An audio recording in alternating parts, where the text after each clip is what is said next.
আগামী জাতীয় সংসদ নির্বাচনকে সামনে রেখে দেশের রাজনীতি আবারও সরগরম। আওয়ামী লীগের দীর্ঘদিনের মিত্র জাতীয় পার্টি এবার কোন পথে হাঁটবে, সে প্রশ্ন এখন রাজনৈতিক অঙ্গনের আলোচনার কেন্দ্রবিন্দু।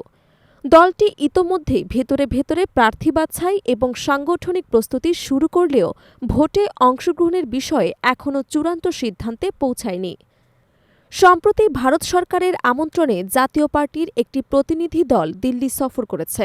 সফর শেষে দলের এক শীর্ষ নেতা বলেন, আমাদের যেমন ভারতের দরকার, ভারতেরও কিছু বিষয় আমাদের দরকার। তিনি আরও যোগ করেন, স্বপ্ন দেখি আমরা ঐক্যবদ্ধ হলে এই দেশের শাসনভার গ্রহণ করতে পারব।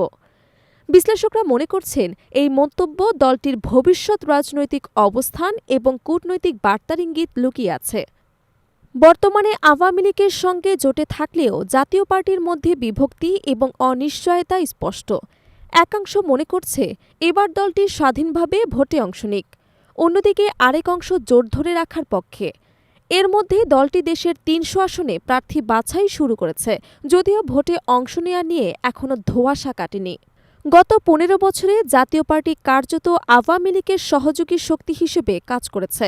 বিশেষ করে ২০১৪ সালের ৫ই জানুয়ারির নির্বাচনে দলটির অংশগ্রহণ শেখ হাসিনা সরকারের বৈধতা নিশ্চিত করতে সহায়ক ভূমিকা রাখে। এদিকে রাজনৈতিক বিশ্লেষকরা মনে করছেন, বিএনপি এবং অন্যান্য বিরোধী দল তখন ভোটে অংশ নিলে বাংলাদেশের রাজনৈতিক প্রেক্ষাপট ভিন্ন হতে পারত।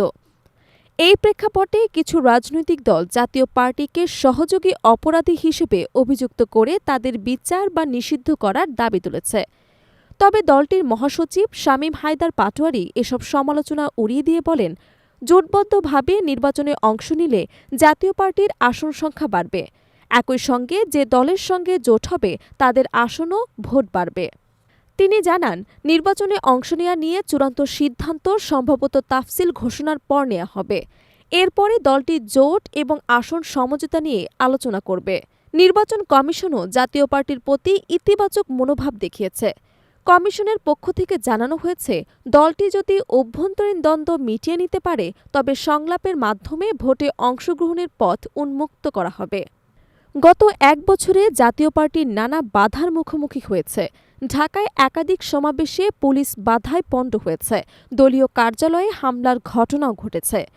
তবে সরকারের পক্ষ থেকে দলটির কার্যক্রমে নিষেধাজ্ঞা আসেনি এবং নির্বাচন কমিশনও নিবন্ধন বাতিল করেনি।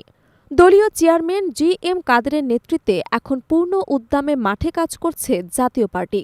শামীম পাটোয়ারী জানিয়েছেন, রাজনীতিতে শেষ বলে কিছু নেই, আমরা অনেকের সঙ্গে জোট করতে আগ্রহী। তিনি ইঙ্গিত দেন, ২০১১ সালের নির্বাচনের আগে যেমন বিএনপি জামায়াতের সঙ্গে জোটের আলোচনা হয়েছিল, এবারও রাজনৈতিক বাস্তবতা তাফসিল ঘোষণার পরই নির্ধারণ করবে জাতীয় পার্টির পথ চলা। এখন প্রশ্ন হল, জাতীয় পার্টি এককভাবে ভোটে নামবে না নতুন কোনো জোটে যুক্ত হবে? এই প্রশ্নের উত্তরই এখন বাংলাদেশের রাজনীতির সবচেয়ে বড় আগ্রহের বিষয়।